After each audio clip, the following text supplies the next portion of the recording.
नमस्कार दोस्तों।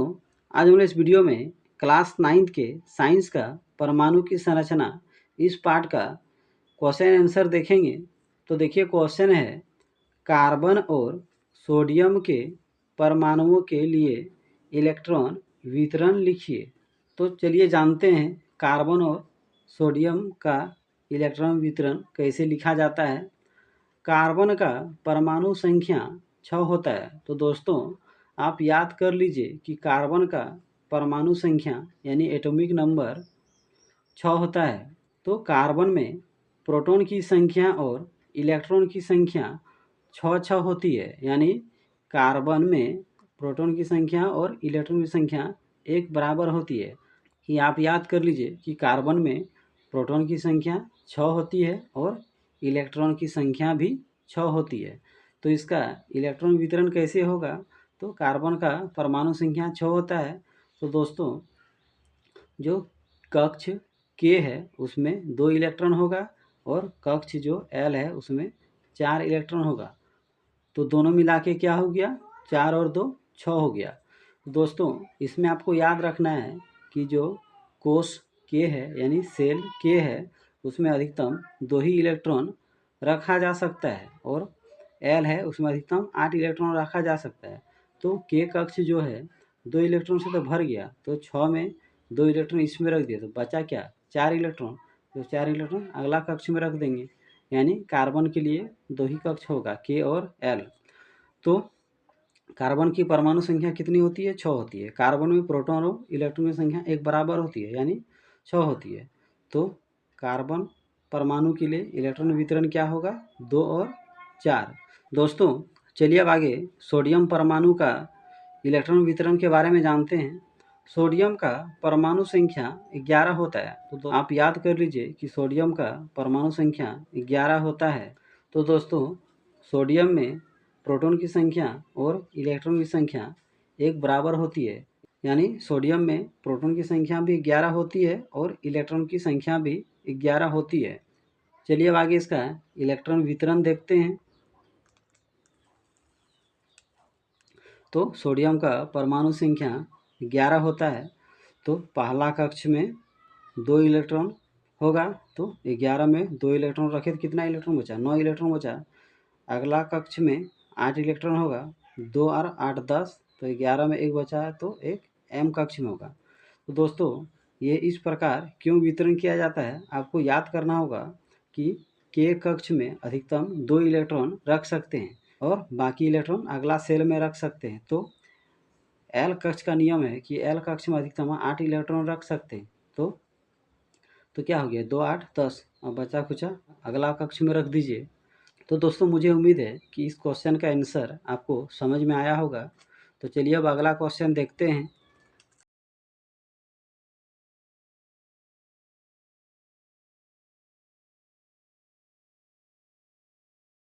देखिए क्वेश्चन है, अगर किसी परमाणु का के और एल कोष भरा है तो उस परमाणु में इलेक्ट्रॉनों की संख्या क्या होगी। मान लीजिए एक परमाणु है यानी एक तत्व है, उसका के और एल कोष यानी दोनों ही कक्ष क्या है, भरा है। तो आपको बताना है कि उसमें कितना इलेक्ट्रॉन होगा। तो चलिए इसका आंसर जानते हैं।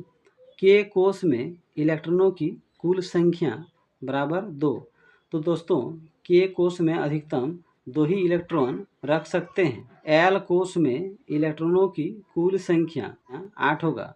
दोस्तों आपको याद रखना है कि एल कोष में अधिकतम 8 इलेक्ट्रॉन रख सकते हैं, और यहाँ क्वेश्चन में पहले ही बता दिया गया है कि के और एल कोष दोनों भरा है, यानी के कोष और एल कोष इलेक्ट्रॉन से परिपूर्ण है। के कोष में अधिकतम 2 इलेक्ट्रॉन होगा और एल कोष में अधिकतम 8 इलेक्ट्रॉन होगा। इलेक्ट्रॉनों की कुल संख्या, तो दोनों कोष के इलेक्ट्रॉन को जोड़ेंगे तो 2 और 8 10, यानी 2 + 8 कितना हो गया, 10। अतः उस परमाणु में इलेक्ट्रॉनों की संख्या 10 होगी।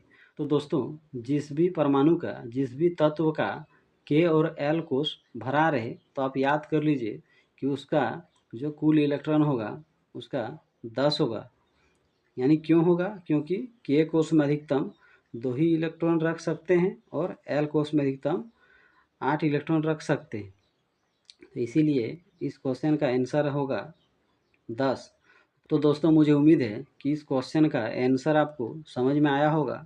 तो चलिए अगला क्वेश्चन देखते हैं।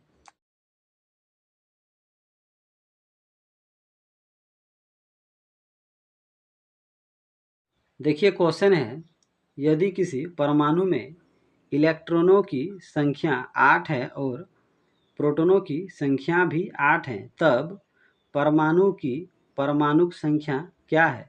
तो दोस्तों यहाँ आपसे क्वेश्चन पूछ रहा है कि एक तत्व है, एक परमाणु है, उसका इलेक्ट्रॉन संख्या 8 दिया है और प्रोटॉन संख्या भी 8 दिया है। तो आपको बताना है कि उस परमाणु का परमाणुक संख्या यानी एटॉमिक नंबर कितना होगा। तो देखिए इसका आंसर है परमाणु संख्या बराबर प्रोटॉन की संख्या।